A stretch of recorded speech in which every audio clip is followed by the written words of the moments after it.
قرآن قرآن قرآن کی روشنی، قرآن کی روشنی۔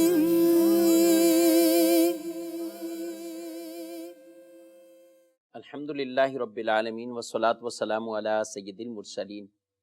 اما بعد فاعوذ باللہ من الشیطان الرجیم، بسم اللہ الرحمن الرحیم۔ الصلاة والسلام علیک یا رسول اللہ وعلی آلک واصحابک یا حبیب اللہ۔ الصلاة والسلام علیک یا نبی اللہ وعلی آلک واصحابک یا نور اللہ۔ مدرسہ کے ناظرین، پروگرام شان نزول میں آپ کو خوش آمدید کہتے ہیں۔ اللہ رب العالمین ہم سب کو قرآن پاک کی تعلیمات سیکھ کر سمجھ کر اس پر عمل کرنے کی توفیق عطا فرمائے۔ ابتداً درود پاک کی فضیلت ہمارے پیارے نبی صلی اللہ علیہ وآلہ وسلم کا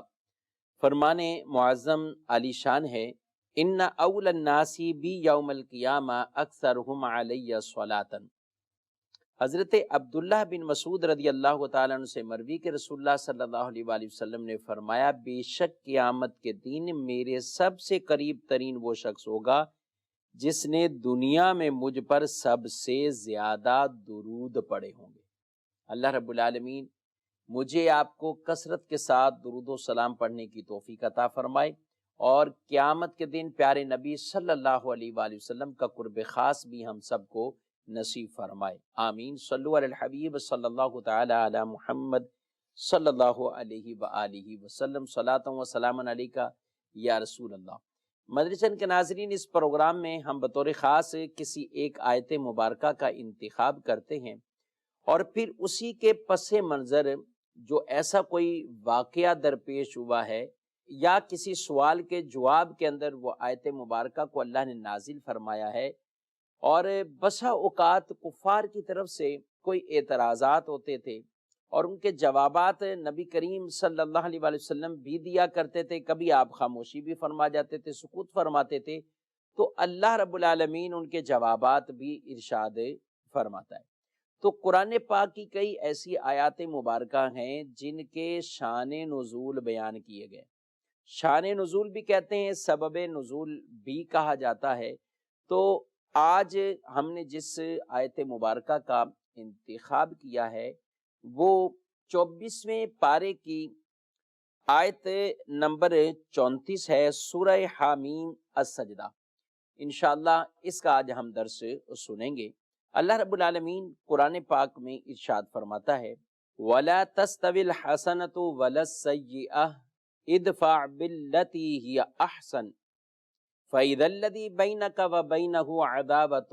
كَأَنَّهُ وَلِيٌّ حَمِيمٌ۔ ترجمہ، اور اچھائی اور برائی برابر نہیں ہو سکتی، برائی کو بھلائی کے ساتھ دور کرو تو تمہارے اور جس شخص کے درمیان دشمنی ہوگی وہ اس وقت ایسا ہو جائے گا جیسے وہ گہرا دوست ہے۔ اللہ رب العالمین نے اس آیت مبارکہ کے اندر بڑے خوبصورت انداز سے ایک نصیحت والے وہ کلمات اور سامنے والے کی یعنی عام افراد میں، چاہے وہ خاندان کا کوئی مسئلہ ہو، کسی کنبے والے کا مسئلہ ہو، یا دو دوستوں کی کوئی آپس کی ناراضگی ہو، فرما دیا کہ برائی کو بھلائی سے یہ دور کرو، ٹالو۔ اور برائی اور بھلائی یہ برابر نہیں ہے، برائی اور بھلائی یہ برابر نہیں ہو سکتی۔ یہ ضرور ہو سکتا ہے کہ تم برائی کو بھلائی سے دفع کرو، یعنی ٹال دو۔ جب ایسا کرو گے تو انعام یہ ملے گا،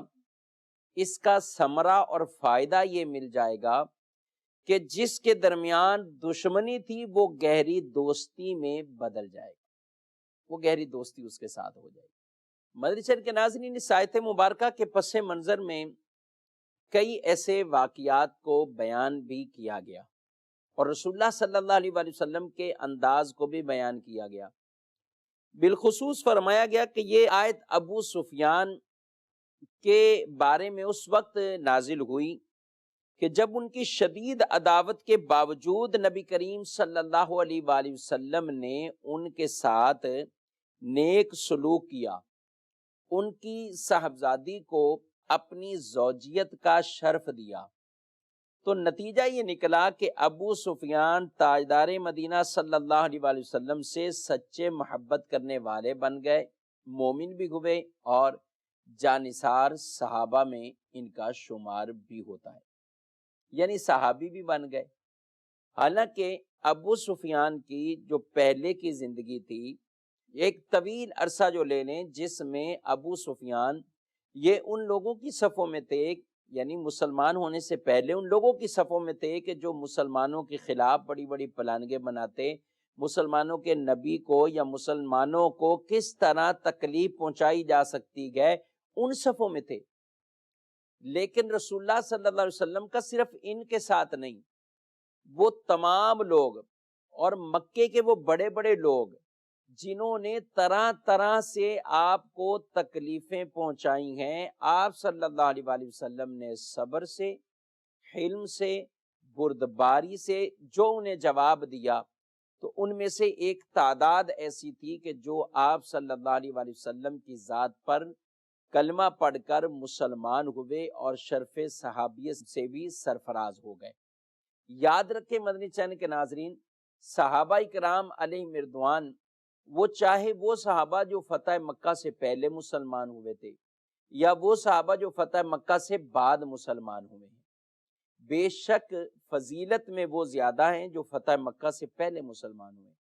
لیکن جن کا ایمان اسلام ثابت ہو گیا اور جو رسول اللہ صلی اللہ علیہ وسلم کے صحابہ بن گئے،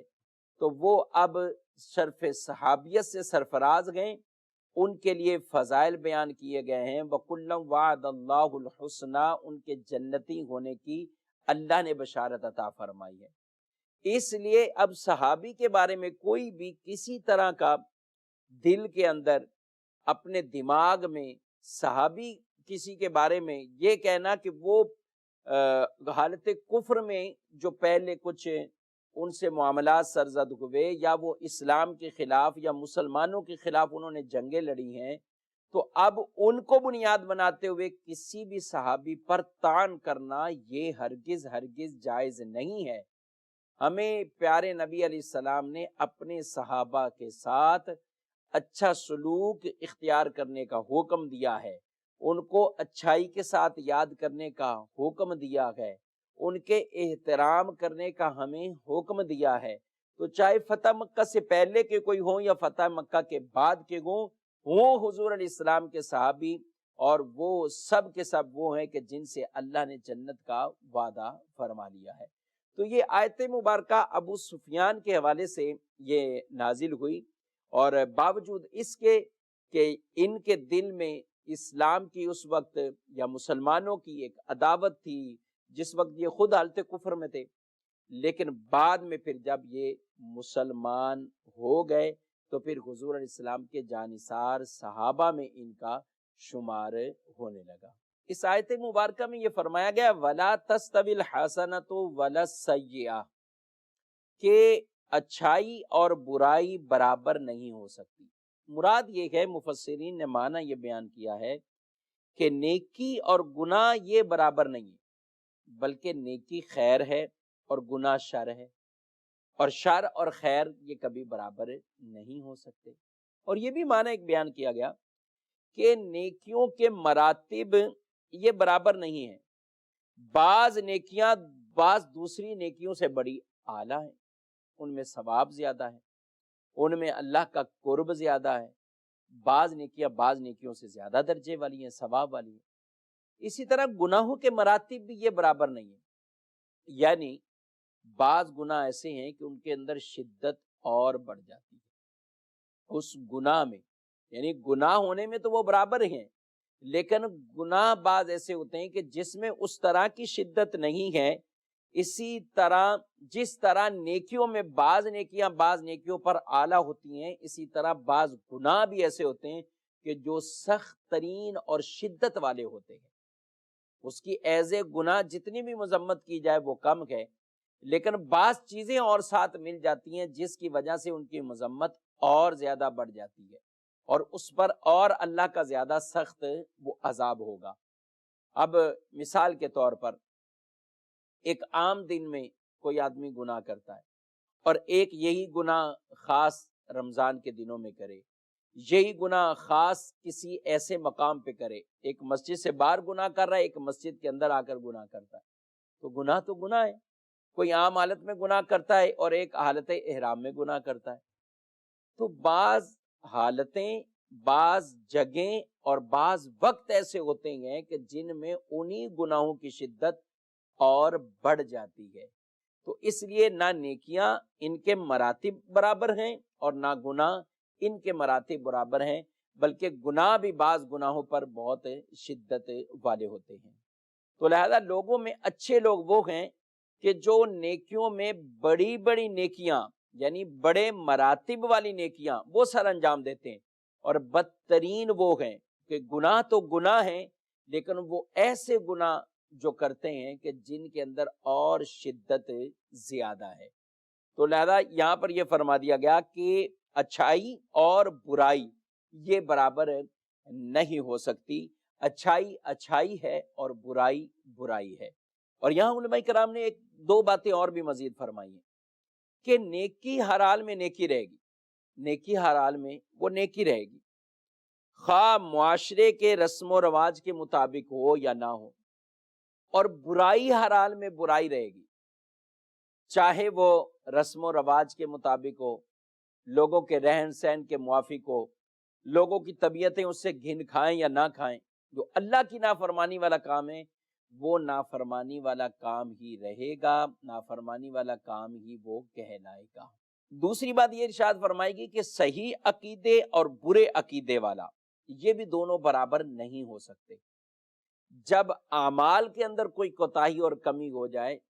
تو برے اعمال والا اچھے اعمال والے کے برابر اکول نہیں ہو سکتا۔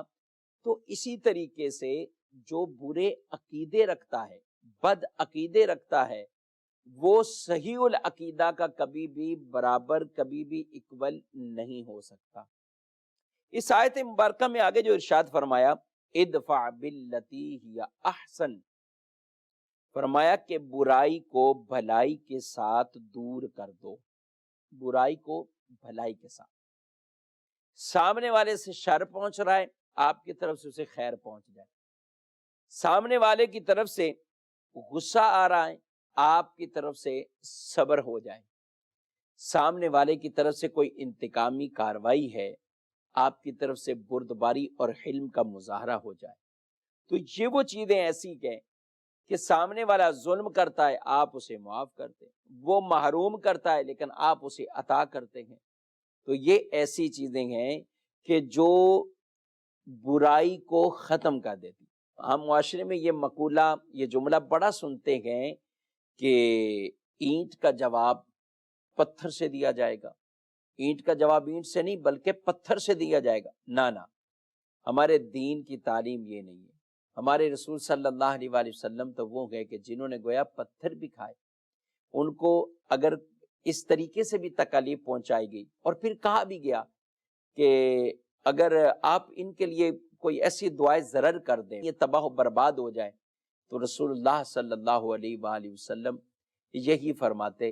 کہ مجھے اللہ رب العالمین نے رحمت للعالمین بنا کر بھیجا ہے، میں ان کے لیے ایسی کوئی بد دعا نہیں کروں گا۔ آج یہ لوگ مجھے نہیں پہچان رہے، ان کی نسلوں میں ایسے لوگ آئیں گے جو میری معرفت رکھیں گے، جو مجھے پہچانیں گے، جو میری ذات پر ایمان بھی لے کر آئیں گے، لیکن آپ صلی اللہ علیہ وآلہ وسلم نے ان کے لیے کوئی بھی بد دعا یا دعائے ضرر آپ نے نہ فرمائی۔ مفسرین نے اس کے تحت یہ بھی فرمایا کہ ادفع باللتی ہی احسن، کہ اچھائی کے ساتھ برائی کو جو ختم کرنے کا معاملہ فرمایا گیا ہے، تو اس میں ایک قول یہ بھی بیان کیا، توحید جو کہ سب سے اعلیٰ نیکی ہے اور بھلائی ہے، اس کے ذریعے شرک والی برائی دور کرو، اس کے ذریعے شرک والی برائی یہ دور کرو۔ اور یہ بھی فرمایا گیا طاعت، تقوی، پرہیزگاری، اس کو باقاعدہ رواج دے کر، اس کو لوگوں میں داخل کر کے فرمایا کہ گناہ اور معصیت والے کاموں کو دفع کرو، دور کرو۔ اور یہ بھی فرمایا گیا اپنے مکارم اخلاق، اپنی اچھی عادتوں کی بنا پر برے لوگوں کو، خطا کاروں کو، یا جو بد اخلاقی سے پیش آتے گئے ان کی اس صفت کو دور کرو۔ اور رسول اللہ صلی اللہ علیہ وآلہ وسلم کا یہ مبارک انداز جب رہا تو کئی ایسے جو گویا کے جان کے دشمن تھے وہ بھی آپ کے گرویدہ ہو جاتے ہیں۔ ہجرت کے وقت سراقہ بن مالک وہ 100 اونٹوں کے لالچ میں نبی کریم صلی اللہ علیہ وآلہ وسلم اور حضرت صدیق اکبر رضی اللہ تعالیٰ عنہ ان کے گویا کے پیچھے لگ گیا، اور جب قریب آتا ہے تو رسول اللہ صلی اللہ علیہ وآلہ وسلم جب یہ فرما دیتے ہیں کہ اللہ اس کی گرفت کرے، پکڑ کرے، تو سواری سمیت وہ دھنس جاتا ہے، زمین کے اندر دھنس جاتا ہے۔ وہ آپ صلی اللہ علیہ وآلہ وسلم سے عرض کرتا ہے مجھے معاف کر دیجئے، اس پکڑ اور گرفت سے مجھے چھڑوا دیجئے، میں آپ کا پیچھا نہیں کروں گا، میں پیچھے چلا جاؤں گا۔ آپ کریم ہیں آقا صلی اللہ علیہ وسلم، قربان جائیں کہ آپ نے اللہ سے دعا مانگی ہے اور وہ جو زمین نے پکڑ لیا تھا زمین نے اسے چھوڑ دیا۔ آپ علیہ السلام نے باقاعدہ امان کی بھی چٹھی انہیں دے دی، اور سراقہ بن مالک وہ جو ایک جان کا دشمن تھا، شہید کرنے کے لیے جو پیچھے لگا تھا، وہ بھی نبی کریم صلی اللہ علیہ وآلہ وسلم کے اس حلم اور آپ کے یہ انداز کو دیکھ کر وہ بھی مسلمان ہو جاتا ہے۔ یاد رکھیں مدنی چینل کے ناظرین، ہم بھی کبھی زبان سے کہتے ہیں ہم نے معاف کیا، دل سے انتقام کی آگ بھڑک رہی ہوتی ہے کہ معاف نہیں کیا، گویا کہ ہم نے اس سے بدلہ لینا ہے، آج بدلہ نہیں لے سکے تو پھر بدلہ لیں گے، یا ایسے کو اگر کوئی تکلیف پہنچتی ہے تو اس کی تکلیف پر اگر دل میں خوشی داخل ہوتی ہے تو یہ بھی اچھا عمل نہیں ہے۔ اپنے بھائیوں کو معاف کریں تو اس انداز سے معاف کریں کہ دل سے بھی معافی ہو، کوئی انتقام کی اب طلب نہ ہو، اس کو کسی نقصان میں پہنچانے کی وہ تمنا نہ ہو، بس معاف کیا ہے سو اللہ کی رضا کے لیے معاف کر دیا ہے۔ اسی طرح آپ صلی اللہ علیہ وآلہ وسلم نے حضرت وحشی جو کہ حضرت سیدنا امیر حمزہ رضی اللہ تعالی عنہ ان کو جنہوں نے شہید کیا تھا غزوہ احد میں، اور بڑی ہی بے دردانہ اور بڑی تکلیف اور اذیتوں کے ساتھ ان کو شہید کیا گیا، ان کے اعضاء نکالے گئے، ان کی آنکھیں نکالی گئیں، طرح طرح سے ان کو تکلیف پہنچائی گئی، اور یہی وحشی رضی اللہ تعالیٰ عنہ یہ جب حضور سے امان مانگتے ہیں، یہ جب حضور علیہ السلام کی بارگاہ میں آنے کے لیے خط لکھتے ہیں تو آپ صلی اللہ علیہ وسلم ان کو بھی معاف فرما دیتے ہیں، اور یہ بھی حضور علیہ السلام کی ذات پر کلمہ پڑھ کے مسلمان ہو جاتے ہیں، شرف صحابیت سے یہ سرفراز ہو جاتے ہیں۔ نبی کریم علیہ السلام کا یہ عمل اسی آیت مبارکہ کے مطابق کہ برائی کو بھلائی سے ختم کرو، آپ نے معاف کیا تو ایسے کئی لوگ جو مشرکین تھے، کافر تھے، غیر مسلم تھے، کلمہ پڑھ کر وہ مسلمان ہو گئے، اور حضور علیہ السلام کا شرف صحابیت بننے کی ان کو سعادت مل گئی۔ مدنی شہر کے ناظرین، یہ اچھے اوصاف کس کو ملتے ہیں؟ کون ہے ایسا کہ جو برائی کو بھلائی سے بدل دیتا ہے؟ یہ کون ہے ایسا؟ اللہ نے قرآن پاک میں یہ بھی بیان فرمایا ہے وَمَا يُلَقَّاهَا إِلَّا الَّذِينَ صَبَرُوا وَمَا يُلَقَّاهَا إِلَّا ذُو حَظٍّ عَظِيمٍ، اور یہ دولت صبر کرنے والوں کو ہی ملتی ہے، اور یہ دولت بڑے نصیب والوں کو ملتی ہے، یعنی جن کو ایک بڑا کوئی حصہ ملا ہوا ہے ان کو ملتی ہے۔ اور یہ دولت یہ کن کو القاء کی گئی ہے؟ یہ صبر کرنے والوں کو یہ القاء کی گئی ہے، کہ جو سامنے والے کی برائی کا بھی جواب بھلائی سے دیتے ہیں۔ غزوہ احد کے موقع پر کہا گیا یا رسول اللہ صلی اللہ علیہ وآلہ وسلم آپ ان کافروں کے لیے بد دعا کریں، جب آپ کے دندان مبارک کا وہ حصہ ایک شہید ہوا، چہرے پر خون تھا، اور کہا کہ آپ ایسا کریں تو کمال صبر کا مظاہرہ ہے۔ مدنی چینل کے ناظرین دیکھیے ہمارے کریم آقا علیہ الصلوۃ والسلام چاہتے تو کیا کچھ نہ ہو جاتا، جن کے اشاروں سے درخت اپنی جگہ چھوڑ کر ان کے قدموں میں آ جائے، پتھر جنہیں سلام کرتے ہوں، وہ کہیں سے گزرتے ہوں تو وہاں شجر و حجر انہیں سلام کرتے ہوں، ان کے پاس ایسے فرشتے حاضر ہوں جن کو قدرت پہاڑوں پر دی گئی ہو، وہ چاہتے اگر اشارہ ہی کر دیتے یا دعا ہی کر دیتے یا ان فرشتوں کو ہی کہہ دیتے کہ یہ پہاڑ ہی انہیں پر الٹ کر دو، تو وہ پوری کی پوری بستیاں ان پر الٹا کر رکھ دیتے۔ لیکن رسول اللہ صلی اللہ علیہ وآلہ وسلم فرمانے لگے، فرمایا بے شک اللہ نے مجھے تانا دینے والا، لعنت کرنے والا بنا کر نہیں بھیجا، بلکہ مجھے دعوت دینے والا اور رحمت فرمانے والا بنا کر بھیجا۔ یہ کہنے کے بعد آپ صلی اللہ علیہ وسلم نے دعا کے لیے ہاتھ اٹھا لیے، دعا مانگ لی، اے اللہ میری قوم کو ہدایت دے، کیونکہ وہ مجھے جانتے نہیں، یہ مجھے پہچان نہیں رہے، یہ صحیح معرفت نہیں حاصل کر پا رہے، ان کو ہدایت دے۔ اور کافروں کے لیے ایمان کی ہدایت کی دعا کرنا یہ خود ہمارے پیارے نبی صلی اللہ علیہ وآلہ وسلم کی تعلیمات میں سے ہے۔ حضرت عقبہ بن عامر رضی اللہ تعالیٰ عنہ کہتے ہیں لقیت رسول اللہ صلی اللہ علیہ وآلہ وسلم فقلت، میں نے حضور علیہ السلام سے ملاقات کی اور میں نے عرض کی یا رسول اللہ صلی اللہ علیہ وآلہ وسلم اخبرنی ما فوادل الاعمال، اعمال میں سے فضائل والی یہ کون سی چیزیں ہیں، کون سا عمل ہے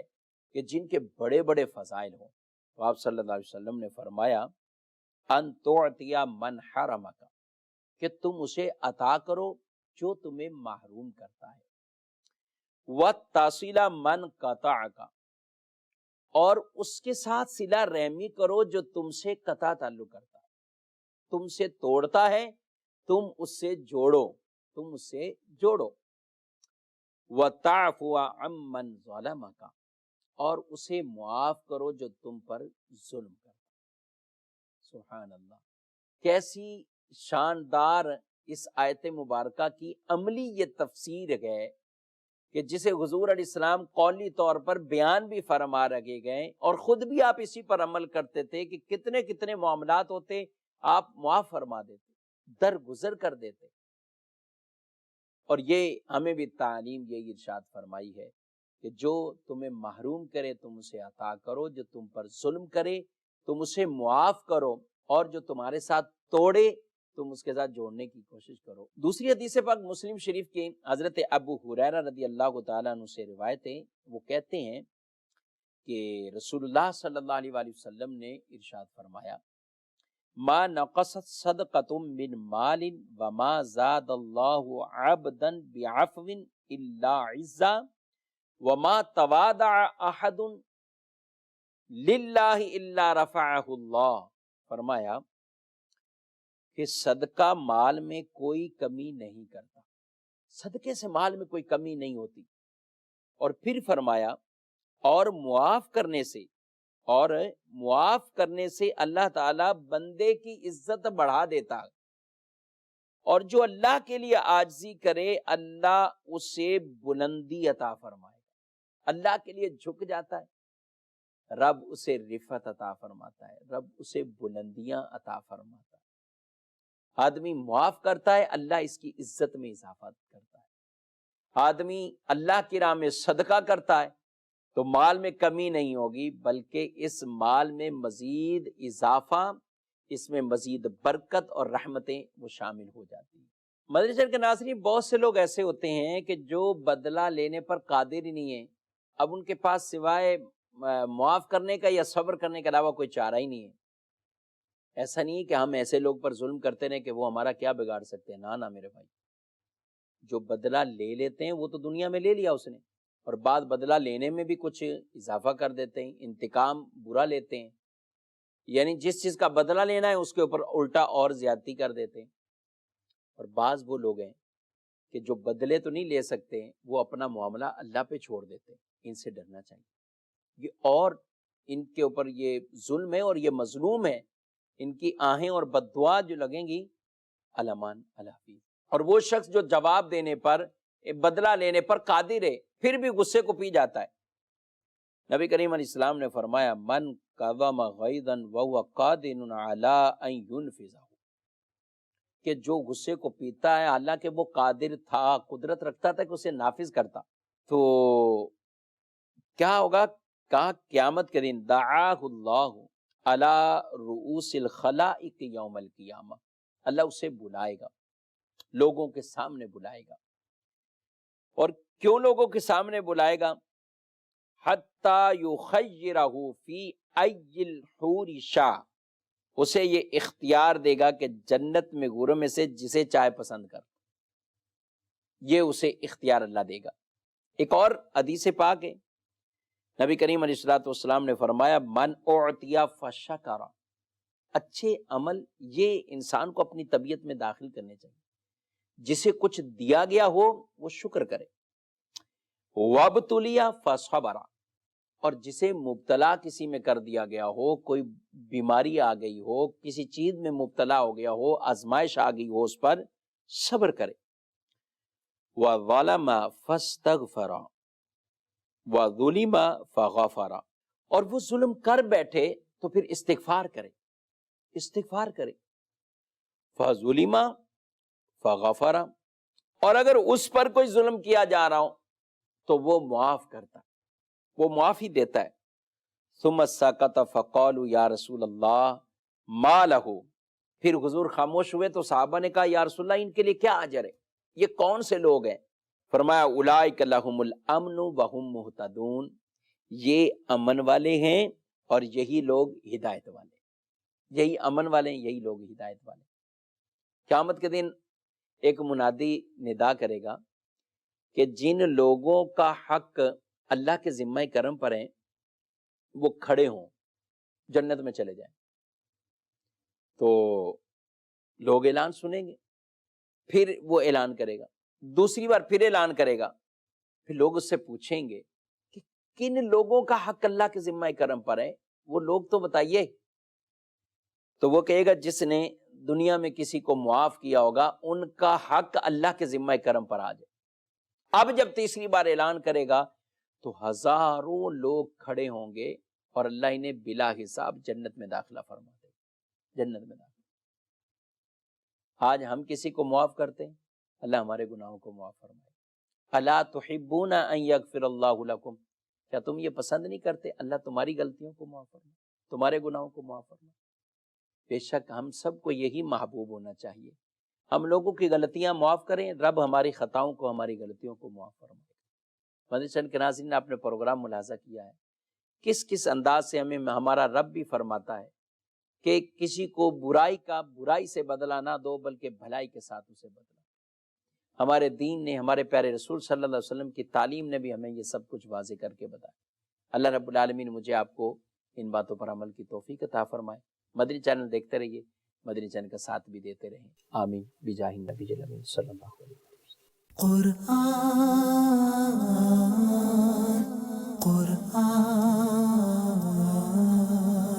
قرآن کی روشنی